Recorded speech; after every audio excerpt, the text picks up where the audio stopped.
विरासत में मिली हुई प्रॉपर्टी बहन भाई में किस तरह बांटी जाए और कोर्ट का क्या तरीका है और लड़ाइयाँ किस चीज़ पे होती हैं फैमिली में प्रॉपर्टी को लेते हुए, आज वो डिस्कस करेंगे। कोर्ट में किस चीज़ को ख्याल रखा जाए। आज हम बात करेंगे सूट फॉर पार्टीशन।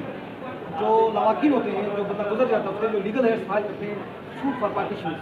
अब प्रॉपर्टी में जायदाद झगड़ा होता है तो सबको हिस्सा दिया जाता है, पार्टीशन उसका हिस्सा किया जाए या उसको बेचा जाए, प्राइवेट ऑप्शन में या पब्लिक ऑप्शन में। तो यही केस हमारे पास आया है एक मेमूनाबाद में, और काफ़ी लोगों का एक कंट्रोवर्शियल ये था, जो माँ बाप अपनी ज़िंदगी में कुछ प्रॉपर्टी कुछ बच्चों को दे देते हैं और जो बचता है तो उसमें एक बच्चे को देते हैं, मगर जिसकी बात बच्चे को ये प्रॉपर्टी मिली मगर सारे बहन भाई आए थे, इसमें भी हमारा हिस्सा है।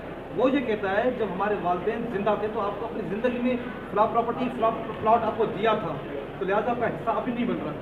मगर कोर्ट उसी एक ही प्रॉपर्टी में सबका हिस्सा निकालने की कोशिश करती है, सबको देती है। नुकसान किसको होगा? जिसके पास ये प्रॉपर्टी है, और जो अलग प्रॉपर्टी जो पड़ी है, जो बच्चों को मिल चुकी है उनके वालिदैन की ज़िंदगी में, उनका हिस्सा कितना कौन करेगा?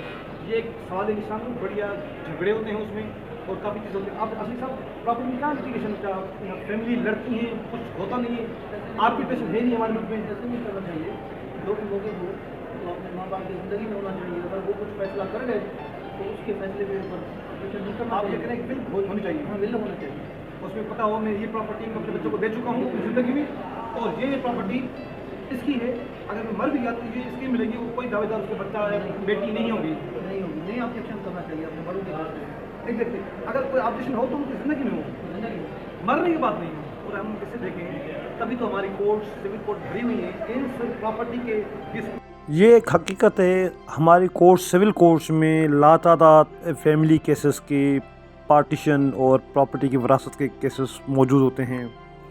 उस पे सिर्फ एक अन्ना होती है और डिस्प्यूट होता है, और एक दूसरे को तंग करने के लिए काफ़ी कोशिश ऐसे भी की जाते हैं।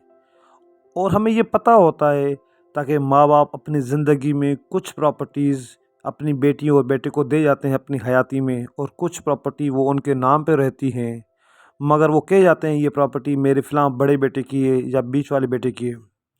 जब वो मर जाते हैं तो सारे लीगल हेयर्स आते हैं, वो बोलते हैं हमारा भी इसमें हिस्सा दो।